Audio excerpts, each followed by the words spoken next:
Okay, shall we start?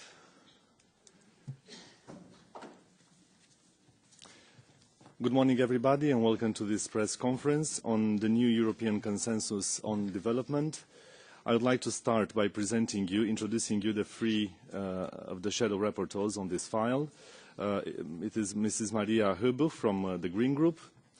We have Mr. Goerens, Charles Goerens from the ALDE Group, and Mrs. Lola Sanchez Caldentey from the GUE NGL Group, and she is from Spain. I would like to give the floor now to our first speaker, MEP, Mrs. Maria Höbuch from the Green Group. Thank you very much. I'd like to speak German. I have a translation in French, English, I see, and German, and Spain. Thank you very much to the interpreters. But I now will switch to my mother tongue, to German. Herzlich willkommen. Welcome to this press conference. Today we want to talk about the consensus. The consensus is the main policy document for the EU describing development. It's a 4-month trialogue that we've just had, a trialogue not in the legislative sense, but interinstitutional trialogue. And we have tried to reach a new consensus about the future of development cooperation. And I said that this is a new consensus. There was a consensus, and there is one at the moment, which was agreed in 2005. But a great deal has changed since then. Thinking of sustainable development goals, we've had COP21. We've had many international agreements which have been reached since that point in time, and so for that reason it was necessary to update the 2005 consensus to ensure that it's in line with the current situation. Now, what we see in the new consensus, in the draft that will be voted on today, is that in some points it's no longer linked directly to development policy, or only to a very limited extent. Our interior ministers have used this opportunity to include their interests in the development policy. So they are determining our external policies. And the reason that I'm saying that is that development policy has one focus, and that is something which is set out in the Lisbon Treaty in Article 2008, and it says that development policy is intended to fight poverty, and it doesn't say that it's intended to manage migration or to be linked to security policy. It says it is to fight poverty, and that should be the primary focus.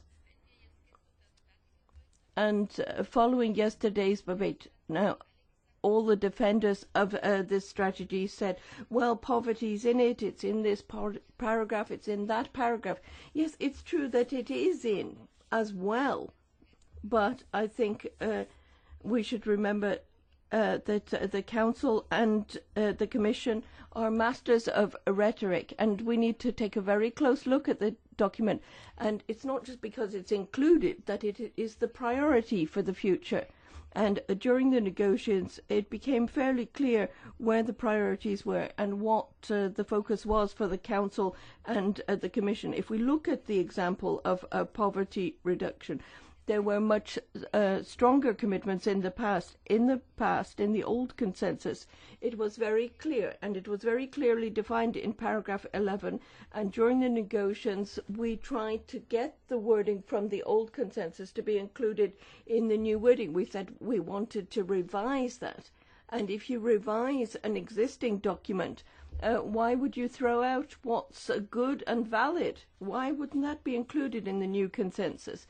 But it wasn't possible. The Council and Commission simply rejected this, and they reacted in a similar way on the regional issues.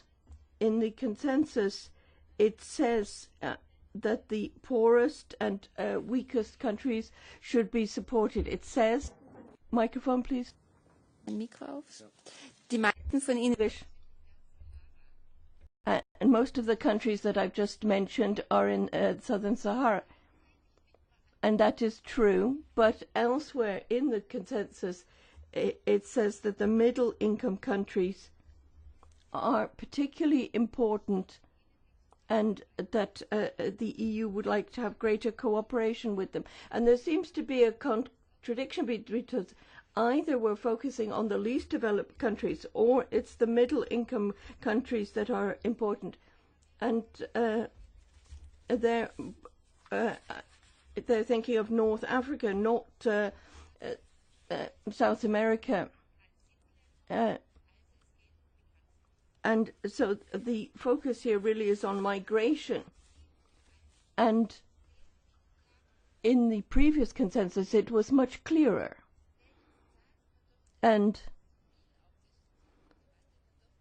a thing people were saying yesterday during the debate was that we shouldn't judge the consensus at the moment. We should wait and see how it is implemented, because that's really what counts, how it's implemented. And I was a little bit surprised that people were so optimistic, because from the very beginning of the migration crisis, if that's even the right name for it, we saw where the focus would be in the future, and the focus is migration and security.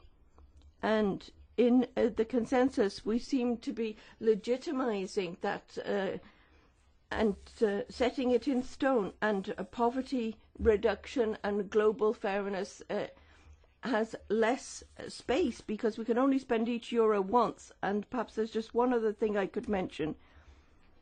It's not that we don't need instruments for security. It's clear that that is important. Without security, you can't have development. That is clear to everyone. There is a close link there. But what we're saying is that development should focus on development, and for security we've got other instruments, and those are the instruments we should be using for security, and not shifting money from development over to security. I can give you a number of examples of this. I won't be able to list them all, but I think there can be some doubt about implementation being as has been promised. I'm assuming this is something that my colleagues will be commenting on, and I think they will mention some other points and explaining why we're not able to support the consensus as drafted. Thank you. Mrs. Herbuch. Now I am giving the floor to Mrs. Lola Sanchez Caldentey from GUE NGL Group. I will speak in Spanish. Buenos días y muchas gracias a todos. Good morning. Thank you very much for coming. As Maria has just told you, there are several aspects of the document that emerge from the three-sided negotiations which put this Parliament in a very different position from where it was when it voted in February. There are two or three aspects that I think are fundamental in suggesting that we should reject this proposal. There's the migration side and there's the security aspect. That's where there's been the biggest change in terms of development policy in the Union relative to the 2005 text. Agenda 2030 for Sustainable Development from the United Nations, signed and approved by this Parliament, recognizes migration as something positive for development. But it's not just a question of fine words here. What we've got is the World Bank itself saying that remittances by migrants represent just about double official development aid that the European Union gives, the European Union being, of course, the biggest donor in the world, which gives you an idea of how much money for development is implied by these migrants' remittances back to their countries of origin. Of course, migration should be free, so what we should be doing is looking for the roots, for the reasons of forced migrations. And that, of course, is what we're talking about. Forced migrations arise out of poverty, out of conflicts, out of infringements of human rights, out of inequality, even climate-based disasters. And here's the contrast. Here's where the links between development policy and migration policy become closer. So what they're trying to do is fight poverty by looking for the roots of poverty, which is in its turn the fundamental cause for forced migrations. But Parliament's position is quite the opposite of what appears in this text here. There's a worrying trend with certain member states in the lead on it, and the Commission as well, of using official development aid for monitoring, for trying to control and check migratory flows at third country borders, for example. For example, the various trust funds or the agreements with Afghanistan and Turkey that were recently struck. In other words, you're conceding something as development aid to a third country with strings attached depending on how far they're prepared to turn themselves into buffer states or turn their borders into buffer borders against migration, which totally takes us away from the official purpose of development aid, which is in the founding treaties of the European Union. This agreement that the three parties have agreed to represents conditionality to development aid in migratory policy. But that's a reality now, and it needs to be pointed out. Some member states have taken up a very strong position, like Hungary, and Hungary too, this needs to be pointed out, has imposed its completely homophobic and machista policies. For example, by eliminating the reference to LGBTI people's rights. This is something that should be totally unacceptable to the European Union. This is going backwards on basic rights.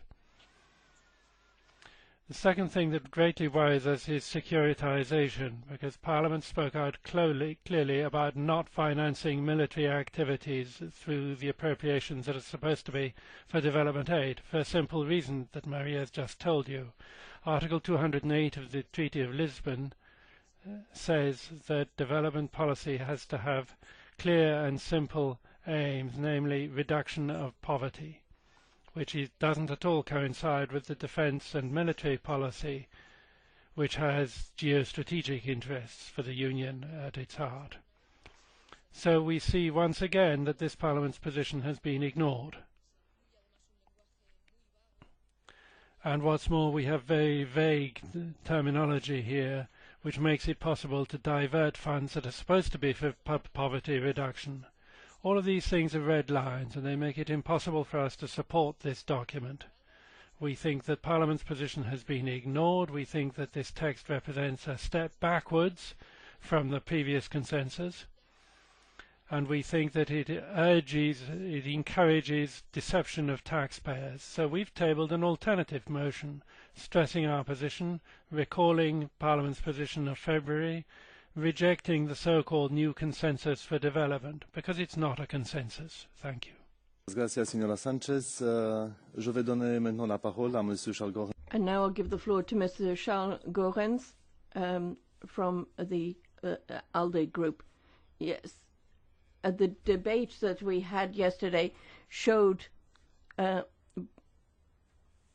and white what people want the Parliament to be doing. We have been extremely proactive as MEPs, not just the three of us, but everyone involved in the committee, and we've done everything we can to put forward our positions and our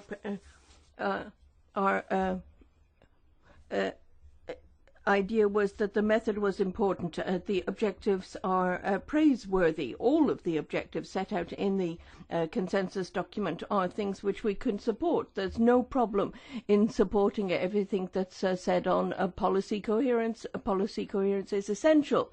You cannot build in one area so what you are destroying elsewhere.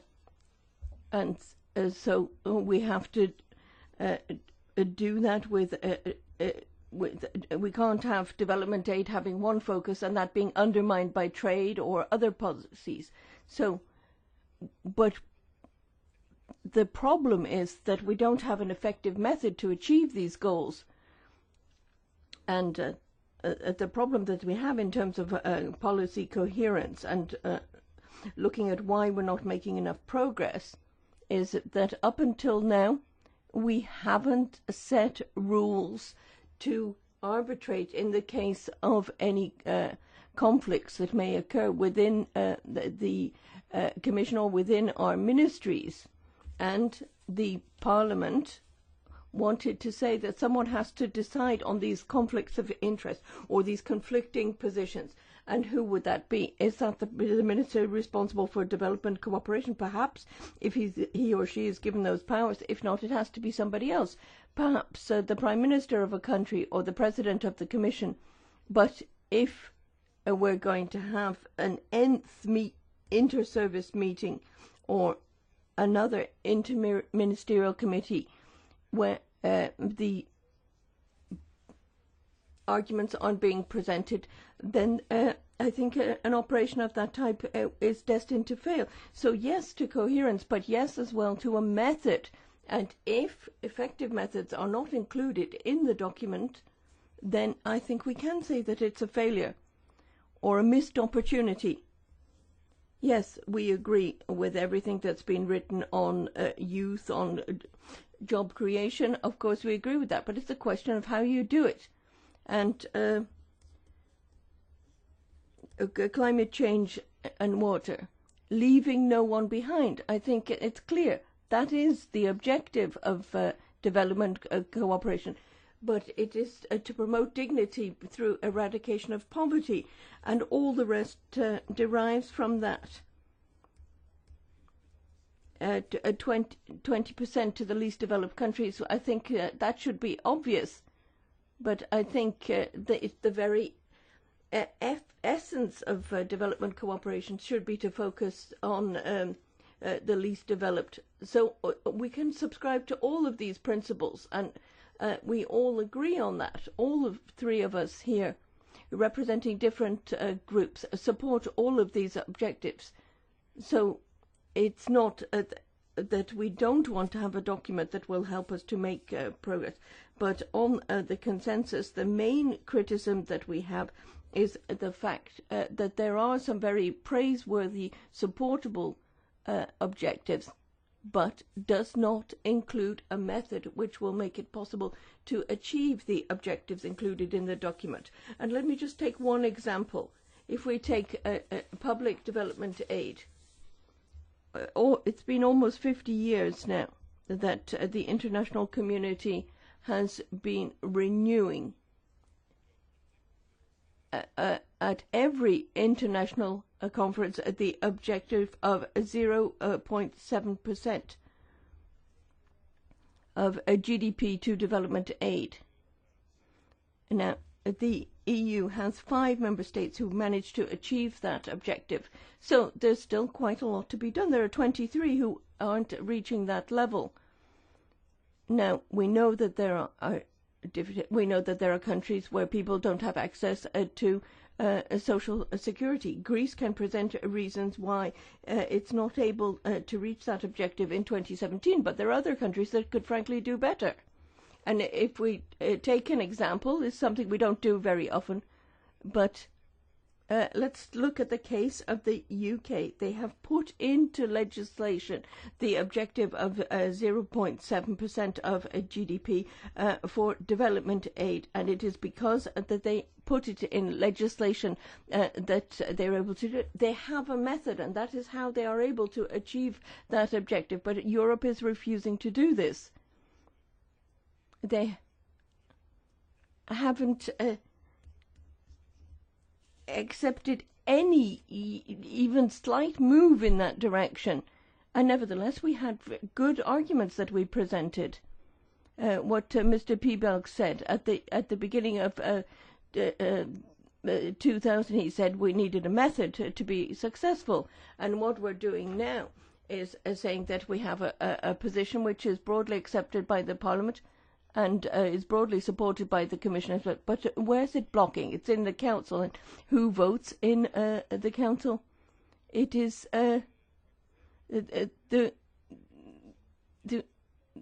we've just had a reference to migration. But Hungary doesn't want to sign up to a project which could share the burden, and it's because there is a single country which is blocking.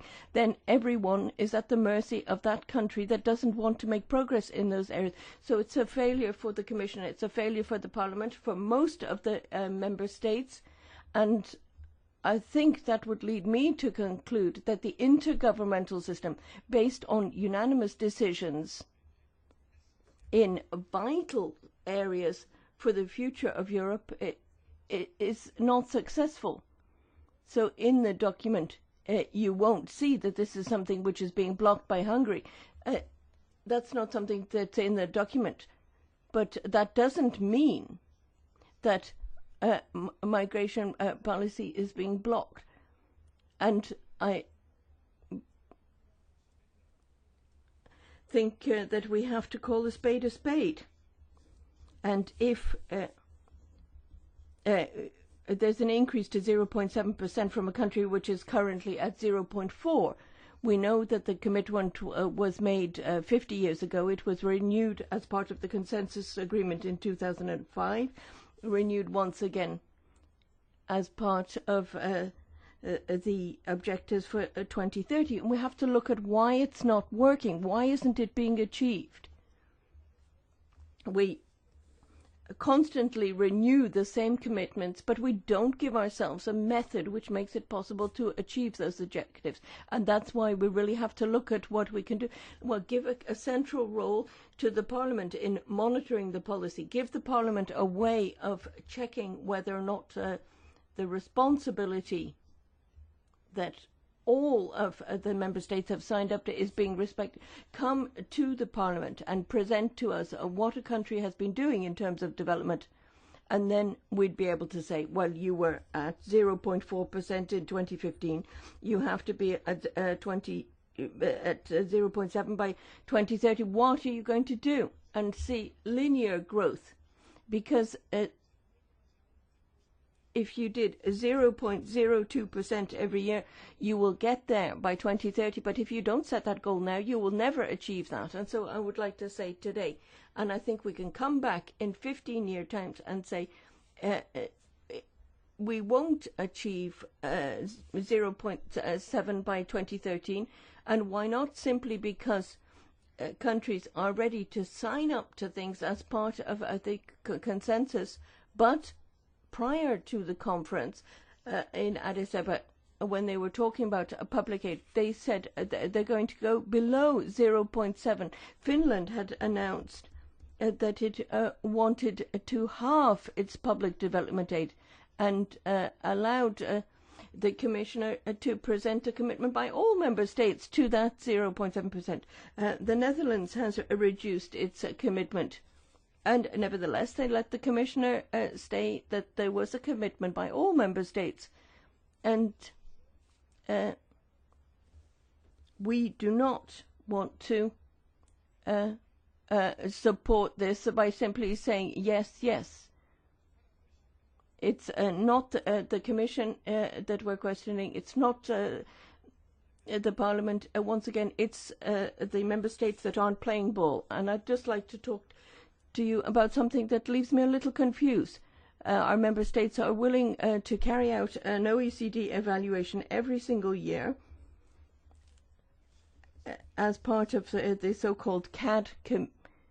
They're part of the peer review, as it's called, and they go to Paris, and there's an assembly that is attended by all of the ambassadors from OECD countries, and there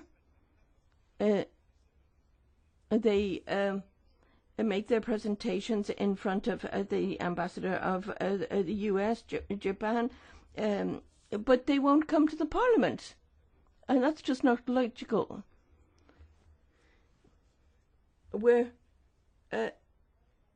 meeting with the council once every 15 years, and we want them to come to the development committee in the parliament. And because why are we here? We're here to set things in motion.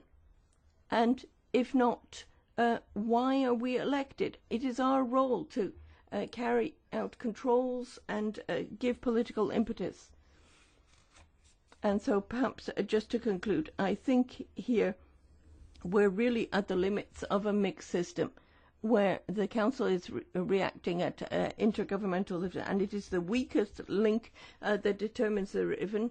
And then we've got the budget constraints as well, and it's a way of masking the intentions which lead us not to vote against the document, but not to vote in favour of it, because there are serious shortcomings. What we wanted was to have a document which was more structured and which included the methods which I've just mentioned, and I think perhaps we could have presented it a little bit later. It's not there are development days next week that we need to wrap it all up this week. This is one of the most important EU policies, and it's important that we have a good document, a document which is binding on all of those who sign up to it, and which is credible in terms of the objectives set. And for that reason, we regret that there is great ambition, but the methods and resources are insufficient. Thank you very much, Mr. Goerens. Thank you, all the three members, for their interventions. If there are any questions. Yes, Diego. Yeah, thank you very much. Diego Rasquez, Luxembourger Wort. I have basically three questions that are a bit more political to whomever might want to take it. We'll ask them in English. The first one is the idea of conditionality. Basically, we've seen it in the last 2 years in a lot of documents, be it European Council conclusions, be it strategies from the Commission. And I have quite a feeling that since the beginning of the migration crisis, we have witnessed a political shift towards positions that would have been considered more extreme 5 years ago and now have become a total consensus. Do you share this feeling of a political switch? Then the second question is basically if we would say, okay, now conditionality is with development aid and migration is an idea that has been around. What I'm always asking myself is this a purely politically motivated decision, or is there some kind of, is it useful? Could it be useful? So there I don't know if it's pure politically to say, yeah, we do this so to keep to win the next election or whatever, or if some part of the answer to the migration flows and the problems or linked to it can be found in it. I don't know. And my third question is, why is there no social democrats next to you today?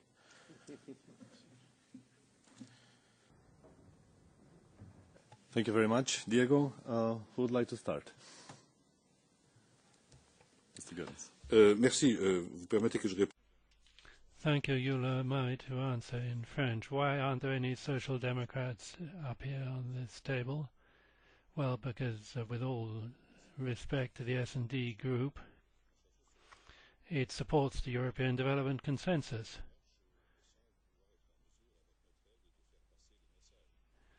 So we weren't able to get the message over to them.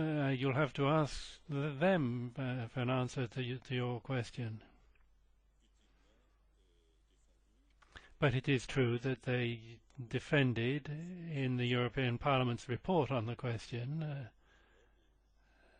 the same line as we did, and then in the trilogue we ran into opposition from certain members of the Council. Not all the member states, even. There are some countries that stood out until the end, particularly the country that I know best. Now, another of your questions, if I can summarize it, amounted to asking in this migration crisis is the European development policy becoming more and more utilitarian, and I'm afraid I agree with that impression. That, in other words, I don't agree with what's being done, but I agree with that assessment of why it's being done. The fact is that the people who do this job, who spend every day thinking about development cooperation, those people know that the way of ending this noble policy will be to make it a utilitarian one, to make it dependent on short-term circumstances and specific circumstances which could disappear in 2 years' time. Once you do that, you have no continuity anymore in your policy. And if you have an agreement with Turkey, I think you were aiming at that as well, then you have to make sure that European policy and the policy of the 28 member states gives some kind of response to migration flows, refugee flows. Do you want humanitarian treatment of these people? Well, of course, whether it's in Turkey or Libya or in Germany, or indeed in Poland, I would have said, except we know that there aren't any refugees in Poland and we know why. But this policy, whatever it is, has to be in line with UNHCR policy, first of all. Secondly, can the Commissioner for Humanitarian Affairs intervene in the face of this kind of distress? Well, of course he can and must do, but not on the basis of the agreement that Mrs. Merkel may have struck with Mr. Erdogan. And I haven't time to tell you what a splendid person I think he is. So this utilitarian approach to this particular policy, or distortion of this policy, is the beginning of the end. Ich möchte es noch ergänzen. Sie haben gefragt, ob wir I'd just like to add something to that. You asked whether or not we made the same comments on conditionality, and I'd say yes. And there's a reason why we have a Parliament initiative which says that we don't want conditionality between development aid and migration issues. And that is not reflected in the consensus. The consensus seems to be legitimizing this conditionality, and that's why we can't support it. Now, as to your question whether or not it's politically motivated, well, people are saying we're going to fight the sources of migration. You know what people say? And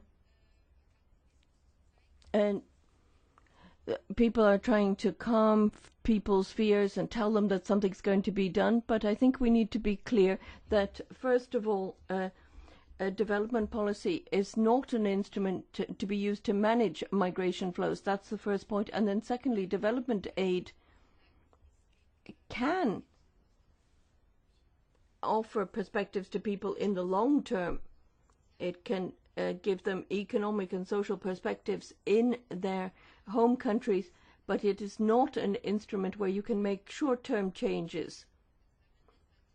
And if you make a clear distinction between people who are fleeing and when we're talking about refugees, then development policy isn't an instrument which you can use because they're coming from war zones, and these are areas that are not being affected. So, as I say, in the long term, it is important and it does create perspectives, but it is not something that you can use in the short or even medium term.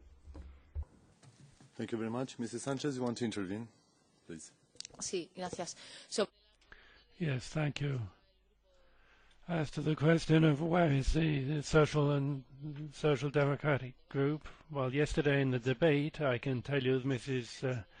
Valenciano, who's in the Development Committee, said that we as a socialist group would never have drawn up such a text, but we're still going to support it. So you'd have to be asking them what's happened along the way for this text that they would never have drafted ends up being something that they all, standing together, support and vote for. Is this now being turned into a utilitarian policy? Yes, it is. The European policy is not a matter of charity, it's a matter of justice. We are in part responsible for the situation of the rest of the world, particularly through our commercial policy, which is another thing that's not mentioned anywhere in the text, despite the fact that in Parliament's report we did say that there was a need for mechanisms for corporate social responsibility and for human rights across the world. We need to be aware that our trade policy, as Mr. Goerens was saying earlier on, you can't be a European Union giving with one hand and taking away with the other. And that's what's been going on for the moment. We're giving with one hand in our development aid, and with the other hand our commercial policy takes away what little we've just given. Free trade agreements, facilities for our multinationals to get into these markets, this idea of blending various kinds of development policy which aim to privatize development assistance so that companies get access to new markets. The ultimate result is that the European Union, through this new completely utilitarian policy of controlling borders and controlling border flows, is trying to cure the symptoms rather than the disease. The symptom is that people move around, people migrate, people leave their countries. But the illness that causes all this is poverty and environmental disasters and disease. And many companies are responsible for causing environmental disasters, but also humanitarian ones, and conflicts. What you have to do is look back to many of the founding principles of the Union, such as Article 208. We could take the principles out of there, because it's easy enough to see there that the Union is breaking its own principles. And there's no mention in this text of monitoring arrangements or accountability or transparency. So here what we've got is a series of ideas in this consensus, but nobody talks about any timetable for implementing them or any way of checking up on whether they're being implemented. So ultimately what you have here is extreme neoliberalism. Some of us have been warning about this for some time, but it's now reached the development policy, and the big example of that, the biggest example, the best one, is this misnamed consensus, which ought to be a return, but isn't, to the founding principles. Perhaps I could just say something on the reason why the S&D group aren't here.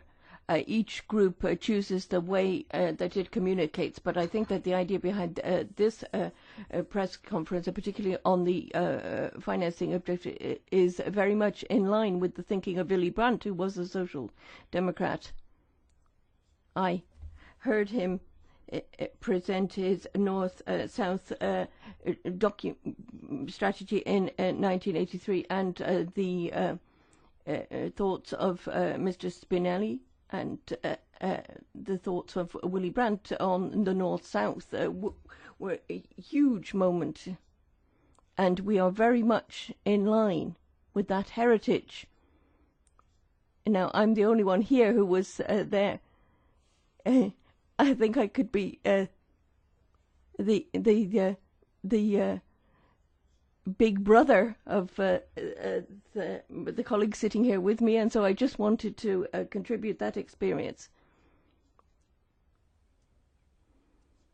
I think it was a cheeky question, but perhaps justified. And here, I don't know if there are any questions in the room, but already we are running very late. We are 15 minutes over the time we had. If there are no questions, I thank you very much to our MEPs and to you for being here present today. Just to be clear, we agreed that we would abstain on the consensus document. We will vote on our resolution, which we presented jointly, and we will abstain on the motion from the Development Committee. Have a nice day.